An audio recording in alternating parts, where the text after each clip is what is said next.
Lanjut kisah asmaraku dengan Lara di malam itu. Dengan penuh rasa bahagia. Karena Lara yang selama ini membuat aku penasaran, akhirnya terbelai olehku malam itu. Belayanku malam itu bukan bermaksud apa-apa. Apalagi hanya akan menodai kesuciannya semata. Melainkan bagiku hanya untuk membuatnya akan setia padaku. Karena dalam keyakinanku, jika aku menyentuh sedikit dari bagian terlarangnya, maka ia akan memberiku cinta yang sejati darinya.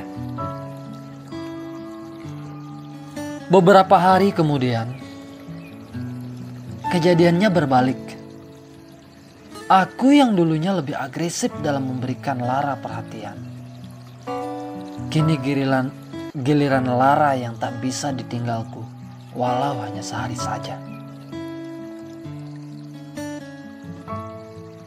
Hingga hati ini menyadari bahwa saat ini Lara tak lagi mempermainkan aku, melainkan ia benar-benar memberiku cinta sucinya padaku. Terbukti dari caranya memperhatikan aku tiap hari. Ia membangunkan aku dari tidurku, walaupun hanya via telepon saat itu. Dengan kata-kata mesranya penuh cinta padaku, hingga membuatku menjadi laki-laki perkasa. Karena aku mampu menaklukkan hati Lara, walau caraku sedikit kurang baik. Anehnya, beberapa minggu kemudian, giliran Lara yang mulai mengajakku kembali mengulangi peristiwa mesra malam itu. Namun, saat itu aku kasihan padanya, karena aku tak ingin membelainya untuk yang kedua kalinya. Aku ingin ia menjadi permaisuriku kelak. Itulah alasan kenapa aku menolaknya.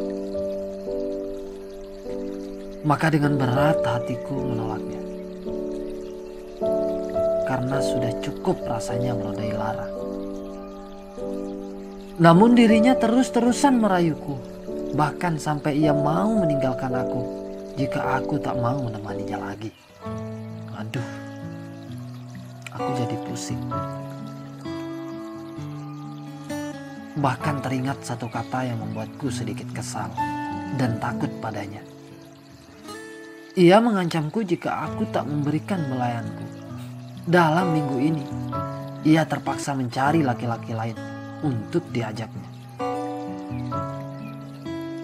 Di sanalah rasa penyesalan ini datang, karena aku telah salah mengajarinya tentang arti cinta sejati. Namun, semua itu sudah terlanjur kuajari pada Lara. Maka di minggu depannya, ia memintaku datang untuk menemuinya. Kala itu di rumah Lara langsung. Maka dengan penuh rasa rinduku menemuinya. Saat itu aku sengaja mengajak temanku agar suasana malam itu menjadi ramai dan bisa menjauhkan kami dari hal-hal yang kurang baik. Beberapa lama kemudian tibalah aku di rumah Lara kesayanganku. Senyum simpul penuh rasa rindu menyambut kedatanganku, sembari menyuguhkan ala kadar dan wewangiannya yang maha dasar, sehingga aku merasakan hal dan suasana yang berbeda malam itu. Namun di tengah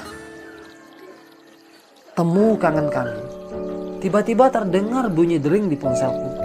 Ketika aku membacanya sedikit kaget karena kata-kata marah dari Lara, karena aku mengajak temanku malam itu, sehingga ia meminta agar temanku pulang lebih awal.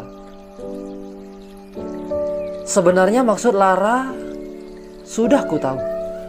Ia ingin malam itu hanya kita berdua. Hingga dalam hati kecilku harus berkata mungkin ini ada baiknya. Karena sekalian aku ingin menasihatinya secara langsung. Maka saat itu juga aku dengan segala alasan menyuruh temanku pulang lebih awal. Karena ada hal penting yang akan kami bicarakan dengan Lara. Singkat cerita, pulanglah temanku. Maka tinggal kami berdua di rumah Lara. Saat itu orang tuanya sedang keluar entah kemana. Maka di sana aku memulai menasihati Lara dengan bahasa cintaku. Namun Lara yang sudah ketagihan ternyata tak bisa menahan diri. Hingga aku pun terbuai olehnya dan larut dalam kemesraan melayannya.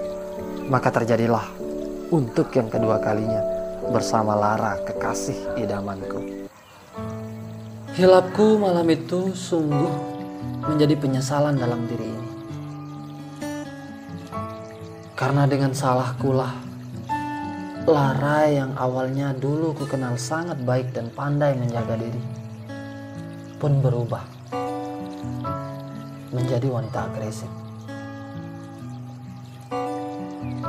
Akhirnya aku menyalahkan diri ini yang telah mengajarinya kurang baik. Namun apa hendak dikata, semuanya sudah terjadi. Nasi sudah menjadi bubur. Maka tinggallah penyesalan dalam diri ini. Hingga beberapa bulan kemudian, aku terus mencari cara untuk menghindari hal-hal itu. Namun apa? Lara semakin menjadi-jadi.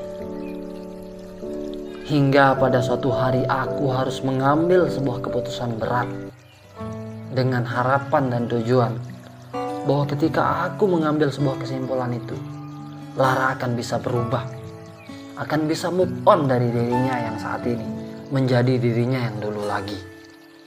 Namun kenyataannya sungguh terbalik. Pada saat aku mengatakan, sayang, maafkan aku, mungkin hubungan ini sampai di sini. Kala itu ia hanya menjawab dengan sedikit tersenyum. Lalu 2 bulan kemudian ternyata ia lebih berani lagi bersama laki-laki lain. Aku tak mengarang, kawan-kawan. Aku menemukan semua ini dan melihat dengan mata kepalaku sendiri. Semua kejadian-kejadian yang terjadi pada diriku dengan Lara. Hingga di ujung cerita ini, yang terjadi adalah aku menyesal telah melepas Lara dalam keadaan seperti itu. Sebaliknya, Lara tak mau menghiraukan lagi dan ia melanjutkan hubungannya dengan laki-laki lain. Semoga kisah ini tidak terjadi kepada kawan-kawan, cukup terjadi pada diriku. Dan ini memberikanku pelajaran dan semoga bermanfaat untuk teman-teman, agar menjadi pelajaran dalam hidup teman-teman. Berilah tindakan-tindakan dan perlakuan baik pada orang-orang yang Anda sayangi, agar ia selalu menjadi idamanmu. Salam Gerbang Kehidupan 92. Terima kasih telah tonton video ini. Kisah-kisah yang ada di video ini murni kisah nyata kehidupan. Karena itulah pesan kami, ambil positifnya, buang jauh-jauh